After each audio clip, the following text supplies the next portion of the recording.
জামাত ইসলাম, ওরা কিন্তু আপনাদের চেয়ে স্মার্ট হয়ে গেছে। আপনি কি আমার সঙ্গে এগ্রি করেন? কেন তাহলে আমরা কেন স্মার্ট হলাম না? আমরা কেন ওদের সঙ্গে লড়াই করে পারছি?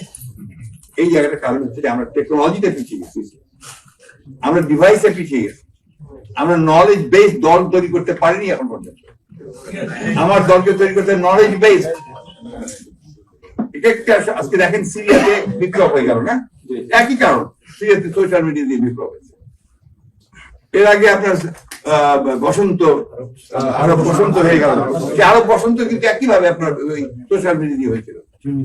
এবার বাংলাদেশে যেটা হয়েছে সেটাও কিন্তু এই সোশ্যাল মিডিয়া দিয়ে হয়েছে। ছাত্ররা তারা সবাই সোশ্যাল মিডিয়া ইউজ করেছে, এই কারণে লক্ষ লক্ষ মানুষ নেমে এসেছে। আপনি সেই প্রাগৈতিহাসিক যুগের যদি এই লোহার কুড়াল নিয়ে যুদ্ধ করতে যান, এখন কি যুদ্ধে পারবেন? এমনি গাদা বন্দুক নিয়ে যুদ্ধ করলে কি আপনার প্যালেস্টাইনে পারা যাচ্ছে? যাচ্ছে না। এখন হচ্ছে আপনার মিসাইলস, বিভিন্ন রকম আণবিক শক্তির সুপারসনিক, তাই না? এই জিনিসগুলো আমাদের মাথায় আনতে হবে ভাই। শুধু হইচই করে চিৎকার চাচাবাদি করলে হবে না। will not win the war, but this time we have to win the war. Yes. Otherwise we don't exist. Yes. এই কথাটা মাথার মধ্যে আমাদের চাইতে বেশি ইয়াং জেনারেশনকে বলতে, এই ইয়াং জেনারেশনের কাছে আমার অনেক অনেক প্রত্যাশা আমাদের। কারণ আমি যখন আপনি এর আগে আমরা যখন বক্তৃতা করতাম আপনার বিভাগীয় সমাবেশ, জেলার সমাবেশ, একটা কথাই আমরা বলতাম যে যতগুলো পরিবর্তন হয়েছে সমস্ত পরিবর্তন হয়েছে কিন্তু আপনার তরুণদের দিয়ে। সেই ভাষা আন্দোলন থেকে শুরু করেন, সব সময় ছাত্র যুবকের এই আন্দোলন পরিবর্তন। ছাত্র যুবকের আন্দোলন ছাড়া, তাদের সামনে আসা ছাড়া এটা সম্ভব হতো না। আজকে ছাত্ররা এসছে সামনে, আমাদের জনতা এসছে সামনে, বুকের রক্তটার সামনে গিয়ে ঢেলে দিয়েছে, তারপরে এটা হয়েছে, তারপরে হাসিনা পালিয়েছে, তাই না? তাহলে কি হাসিনা পালাতো? তো প্রিয় বন্ধুরা, সহকর্মীরা, আপনাদেরকে আমি আন্তরিকভাবে ধন্যবাদ ও কৃতজ্ঞতা জানাতে চাই যে আপনারা আমাকে যথেষ্ট আতিথ্যতা দিয়েছেন। আমি মুগ্ধ, এবং এটার প্রতিদান আমার পক্ষে দেওয়া সম্ভব।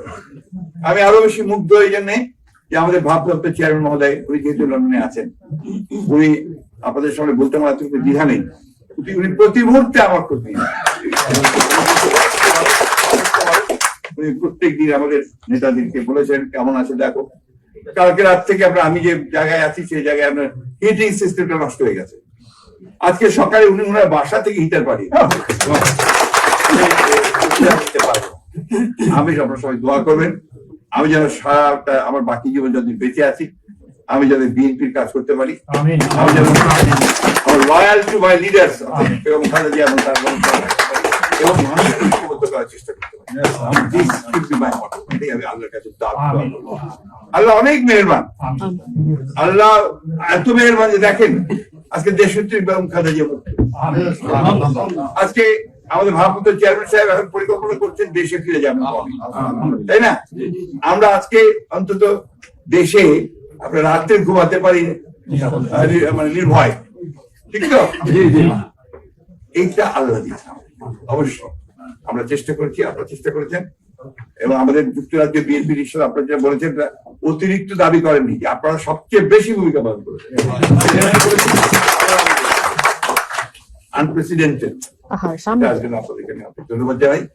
আবারও শেষ করবো একটা অনুরোধ জানিয়ে যে আপনারা আবারও যুদ্ধটা শুরু করেন। আমরা ভারতের পদানত হয়ে থাকতে চাই, আমরা মাথা উঁচু করে দাঁড়িয়ে থাকতে চাই। আমরা আমাদের নেতা, আমাদের প্রতিষ্ঠাতা শহীদ প্রেসিডেন্ট জিয়া রহমান সাহেবের যে স্বপ্ন, জাতীয়তাবাদের যে দর্শন, 19 দফা কর্মসূচি এবং মুক্ত বাংলাদেশের যে চিন্তা ভাবনা, সেটাকে প্রতিষ্ঠিত করতে চাই। দেশনেত্রী বেগম খালেদা জিয়া যে পথে এগিয়েছেন, গণতন্ত্র সেই পথে আমরা যেতে চাই। আর আমাদের তরুণ নেতা তারেক রহমান সাহেব আমাদেরকে যে নতুন বাংলাদেশের স্বপ্ন দেখাচ্ছেন 31 দফা দিয়ে, সেটাকে বাস্তবায়িত করার জন্য আমরা যোগ্য হিসাবে তৈরি করি। That is very important. এরকম আরো নিউজ চ্যানেলটি সাবস্ক্রাইব করুন।